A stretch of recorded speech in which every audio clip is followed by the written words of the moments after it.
979, Abu Musa al-Ash'ari radiyallahu an reported, we accompanied the Prophet sallallahu alaihi wasallam in a journey, and when we climbed up a height, we proclaimed aloud, La ilaha illallah, there is no true God except Allah, and Allahu Akbar, Allah is the greatest. The Prophet sallallahu. So there's something here missing, and our takbeers got really louder.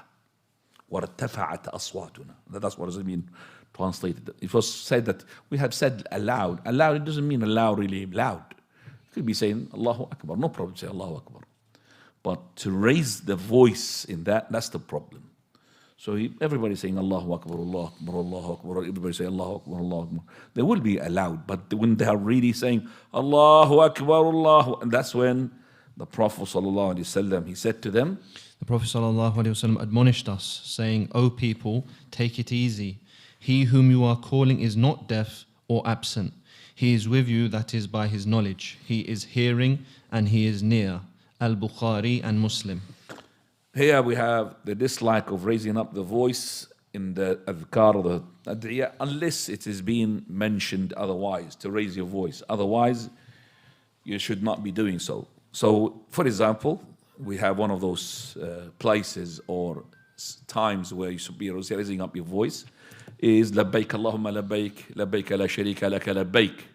And that's the talbiyah. And you should really raise your voice until that you lose your voice. That's talbiyah. Even for the women, to make that talbiyah with loud, as long as the fitna is not there. So if the women on their own, they're making talbiyah.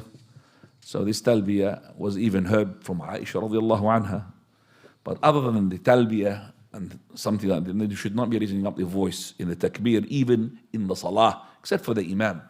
So in the imam, when he makes takbir, especially in takbir of Salat al-Eid, we find the people in takbirat al-Eid especially, they would raise up their voices, I don't know why.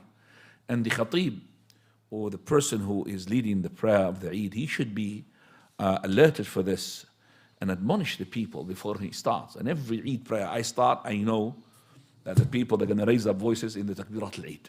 So before I start, I admonish them. I tell them, Ikhwani, first of all, we're not going to jihad. They say, Allahu Akbar. We're not going to jihad. We're making salah. Arbi'u ala anfusikum. You are calling upon Allah Azza wa Jal, who can hear you. So your takbir of the salah of the Eid, exactly like the takbir of the other one. Do you say Allahu Akbar loud when you go to ruku'? You don't. You say Allahu Akbar when you go from the sujood? You don't. Same thing with takbirat al-Eid. So this is the dislike of making adhkar, and especially people as well making Quran recitation after the prayer and making it noise for other people to make their prayers or recite their own Quran or make their own dua. Ikhwani, make sure that you understand that your tasbih is good, but not on the expense of harming other people. Even in the prayer, some people when I'm praying, I could hear the tasbih, and there are about six rows behind me. And they're saying, Subhanallah, Subhanallah, Rabbil Azim, Subhanallah. Why is that? So that's not really disliked. Also here in this hadith is the affirmation of hearing of Allah subhanahu wa ta'ala and seeing of Allah Azza wa Jal. Allah sees and He hears.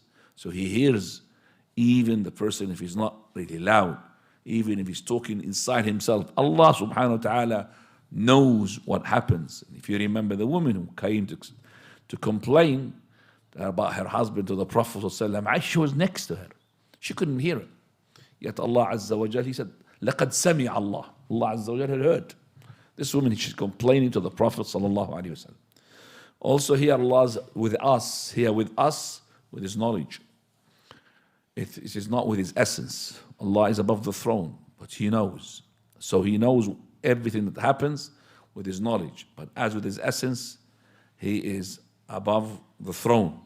Allah subhanahu wa ta'ala, He is as close as you can imagine. So meaning, why do you need to shout for Allah subhanahu wa ta'ala? Unless He told you to make the takbir loud, as I said.